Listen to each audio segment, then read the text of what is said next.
Good morning, it's Gemma.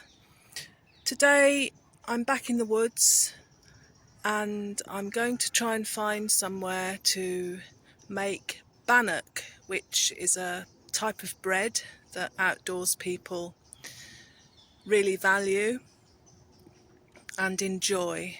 Never made it before, so I'm looking forward to that.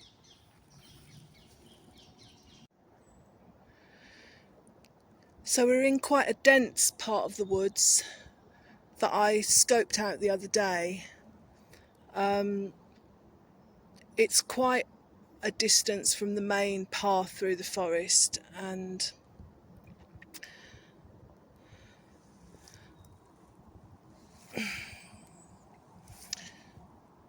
near this another amazing ancient oak. Look at the thickness of that trunk. Spectacular. And there's a younger tree there that's kind of grown up to support, as if to hold the branch, hold the hand of this magnificent beast of a tree.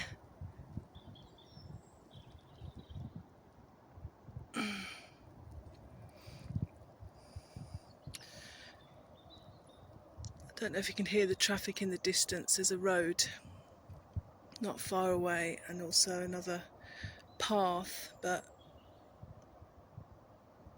I'm very concealed here, and I can kind of tell by the age of some of the litter that I found that people don't come down here that often.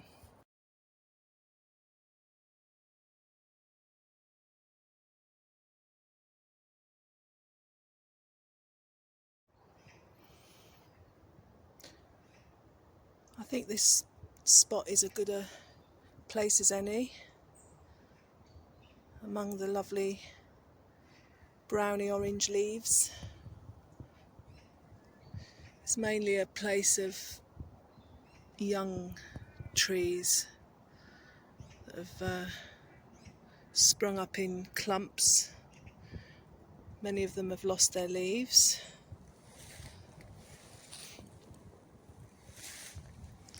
I've just noticed a crop of lovely little mushrooms springing up round the base of the trunk.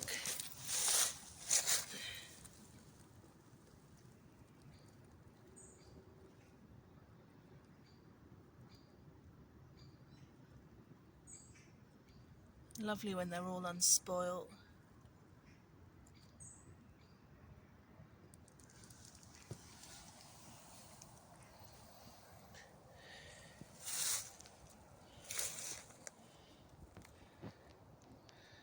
So there's the view downhill. So let's get set up. Okay, so there we have it. Home for the day. So I've just put up a rough plough point. It's not forecast to rain, but you can't always go by the forecast. So just in case, I've got a little shelter there. Squashed a few mushrooms. I hate doing that, but there you go.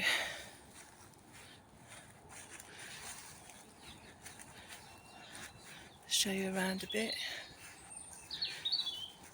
I was here about 2 days ago, and it's just amazing how the landscape and the features of the forest change in just a couple of days. I mean, these fungi here,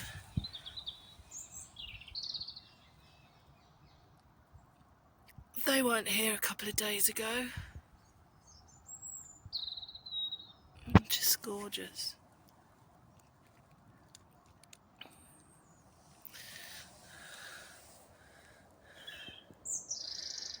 Another really old tree.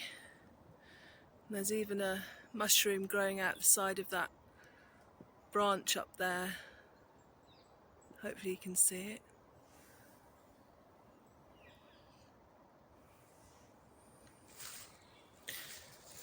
Rightio, let's go and get some food on the go. That's the back end of my tent.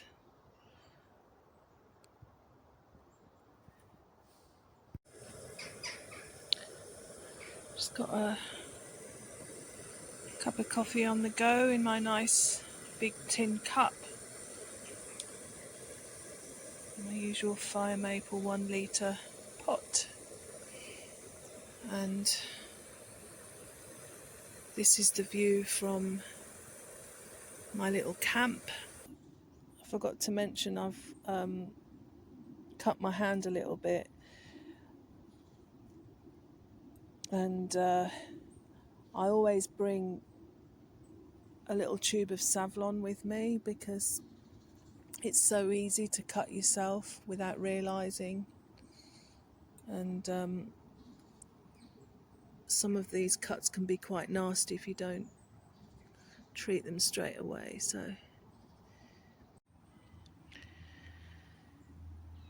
So now we're going to have a go at making the bannock. So ingredients wise, it's really simple.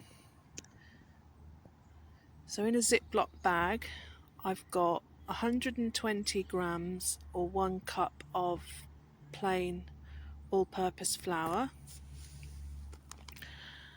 and I've got 2 tablespoons of dried milk, which apparently helps with the consistency of the bread. It's not as gloopy, apparently. Half a teaspoon of salt and 1 teaspoon of baking powder. So they're the dry ingredients, and I've just put them all together in this bag, mixed them nicely. So now we'll transfer them into a bowl. That's the dry ingredients in the collapsible bowl. Another bit of equipment which I absolutely love. It was the hero of my Aberdeen adventure, wild camping adventure. It came in so useful for collecting rainwater, washing, loads of things I used it for. So I highly recommend this item, because it packs down, makes it really space efficient as well. So right, now I'm going to add 2 tablespoons of olive oil to the mix. So give it all a good stir. So looking to make a dough that's not too wet. I'll continue doing this. Right, now it's time to add the water. Unfortunately, I've forgotten how much to add, but that's why the Nalgene is so handy, because it's got a measure on the side. I love this bottle. It's 1 litre. Anyway, yeah, so I'm just going to add the water gradually to make a stiff dough. So just remember, we don't want it too wet. You can see the ball of dough starting to form there. This is obviously too dry, so I'll add a little bit more. Made sure my hands are nice and clean with the dry washing gel that I've got, so we will need to knead the dough in a second. I'm actually going to add some mashed banana to my bannock, because you can make it savoury or sweet, or just leave it plain. Don't have to add anything to it. But I thought, I've got a couple of overripe bananas and I'll put one of them to good use. I think if I add both of them it will be too wet. So it might work, it might not, but that's the fun of experimentation. Oh dear, the banana has made this too wet and I haven't got any more flour on me. So there won't be any rolling out of the dough or cutting it into nice round shapes, which is what I was supposed to do. It's supposed to look a bit scone-like. I'm heating some more olive oil up on a low heat, as low as I can get it, because what you don't want is for the bread to scorch on the outside and be wet on the inside. So wish me luck. Hopefully we'll get something nice to eat. I've fashioned it into a rounder shape as I can get it with the spork, and now I've just got to make sure that it doesn't stick to the bottom. I've got a little spatula here, so I'll attend to that now. Have to swirl it around the pan a little bit to get an even bake.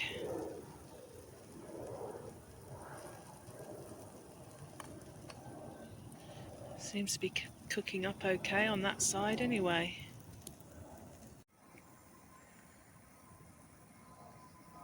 Oh dear, this is a little bit scorched, bit of a disaster, but it's risen. So it's kind of bread-like. Sticking to the bottom of the pan a little bit.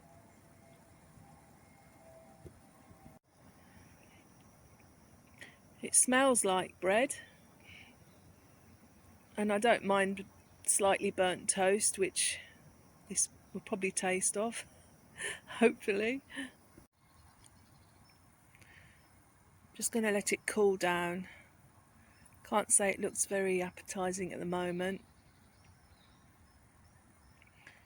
but we'll see in a few minutes. Right, it's cooled down a little bit.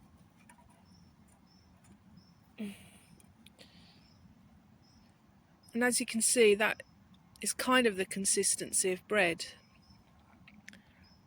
So even though it's a little bit burnt, so I'm going to have a taste of it now.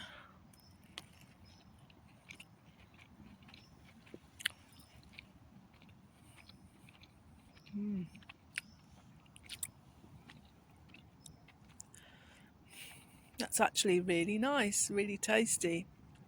And the banana adds that little bit of sweetness, because I think the reason outdoors people eat bannock when they're on long hikes and camps is that it's full of calories and it fills you up. So yeah, I really like it. I was going to bring some fresh rosemary from the garden to make some savoury ones, but run out of time in the end. And I learnt yesterday that rosemary, if you dry it and you can kind of make a bundle and use it as a fire starter, and the smoke apparently keeps mosquitoes away. So I'm going to have a go at that next summer. So I'm going to get on with eating my Bannock and just enjoy the sounds of the forest. This is the second lot.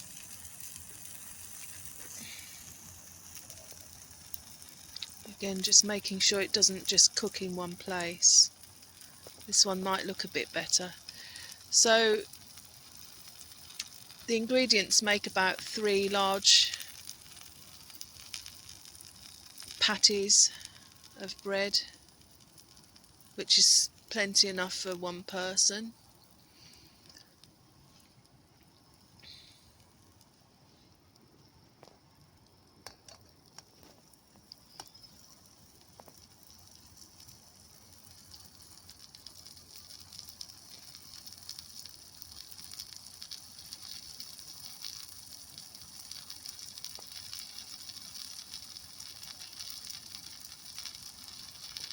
So let it cook through on both sides. Sort of turn it over halfway through.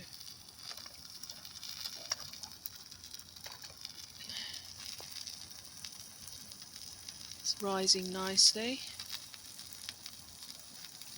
You can use yeast as well, which is probably better, but baking powder works fine as well. So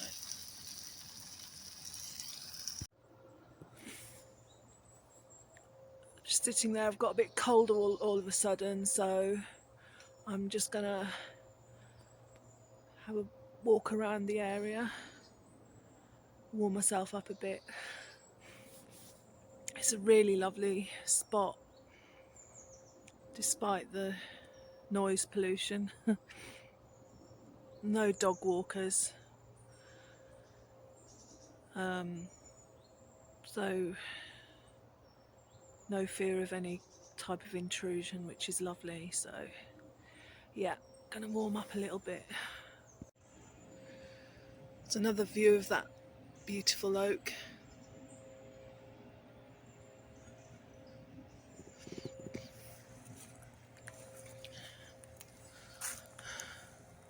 Take you around a bit. So I think this is actually the first place I've found in these woods where there's no footpath within striking distance. It's easy to get lost down here actually.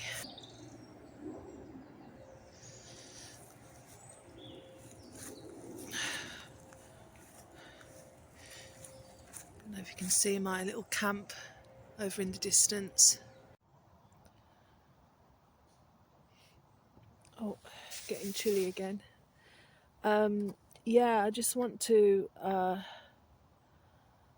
tell you about a couple of things. In an attempt to earn a little bit more money, I've become an affiliate of Paul Wheaton's Wheaton Labs,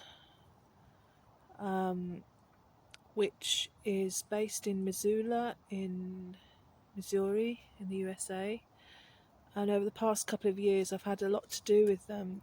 I've been posting and responding to comments on their brilliant website permies.com, which is about permaculture and homesteading. Paul Wheaton runs, he's got acres and acres of land in Missoula where him and boot camp members, and I'd love to experience boot camp there. It's just raising the plane fare and working out practicalities. But they experiment with natural building. What else? As I say, homesteading, permaculture. And they make mass rocket heaters which is a really efficient way of heating a building. Basically all the things that I'm into and that I believe in for a healthier future for people and the planet.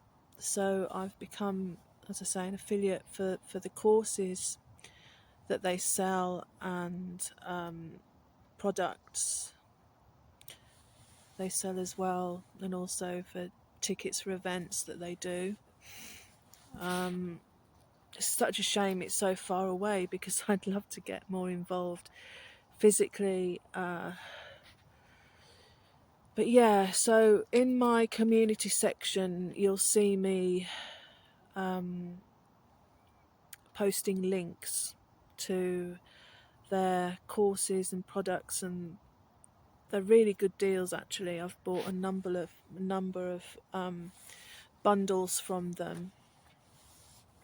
I've got a really nice one about wild edibles, and what else have I got?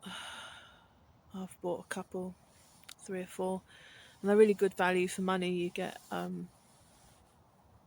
lots of video tutorials for a reasonable amount of money, and being an affiliate means that I get, every time somebody buys from the link that I post, I get a cut of the profits. So yeah, in my community section I will be posting links to those Permies products and courses. So if you're interested in that type of thing,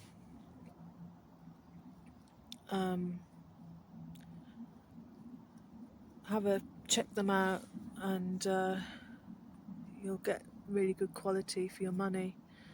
Lots of interesting, innovative things. Just sit up a bit, sip of my tea.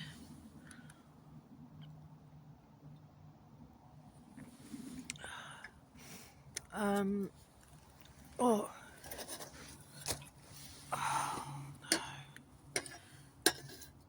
great. Tea's gone all over the place. Typical Gemma. Well, it's warming my bum up nicely. It's gone all over the seat. Oh, God. All that to do when I get home. Never mind. I always have some mishap. What else was I going to say? Yeah, I've also got a PayPal me link that I have in the about section of my YouTube channel. So if anybody ever wants to tip me, I'd be very grateful. So if you enjoy my music and art and poetry and videos and you'd like to support me in that way, you can. And I always appreciate the comments, the likes and subscribes. So yeah, I better get up and sort this disaster out. Oh dear. I said in one video I'm like the Frank Spencer of camping, and that's still true. I'm so clumsy. Never mind.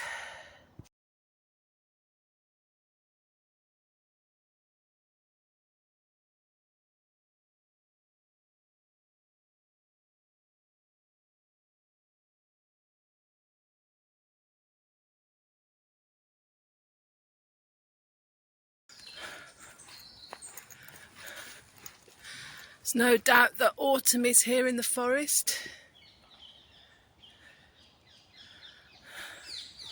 Haven't done any washing up because I'm within walking distance of home, so I just stuff it all in a bag, wash up when I get home. While I think of it, I want to recommend a really good book, Stephen King's Strawberry Spring, which I think he wrote in 1968. I think he's a phenomenal writer, and if you like sort of rich, imagery-filled, atmospheric, dark text, you'll really enjoy it. Thank you for accompanying me today, and I hope you enjoyed it. I certainly did.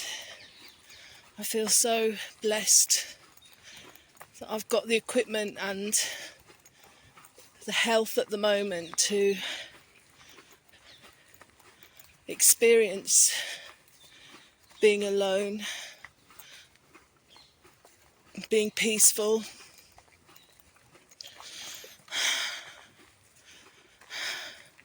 caring for the forest and nature. I always try and leave the place in a better state than what I found it in. I always pick up what litter I can see.